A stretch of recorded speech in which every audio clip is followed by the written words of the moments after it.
আসসালামু আলাইকুম। প্রথমে মাপ চেয়ে নিচ্ছি, জনাব প্রধান উপদেষ্টা মহোদয় আসতে পারেননি, কর্মে ব্যস্ত আছেন। সেজন্য তিনি ৩৩২ নম্বর এআইকে আজকে পাঠিয়ে দিয়েছেন, আপনাদের সামনে হাজির।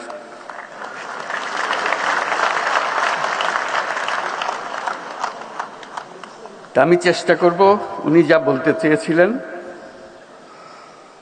সেটা আপনাদের কাছে তুলে ধরার জন্য।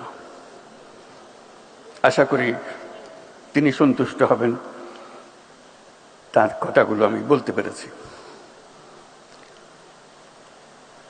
ঢোকার পথে আমি জিজ্ঞেস করেছিলাম শ্রোতাদের মধ্যে আমার মতো এআই কেউ আছে কিনা।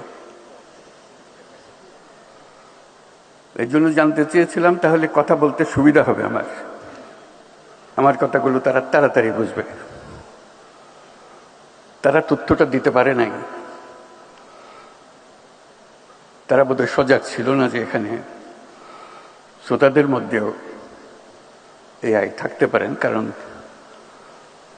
যাদের তারা প্রতিনিধিত্ব করছেন তারা নানা কারণে আসার সুযোগ পান নাই।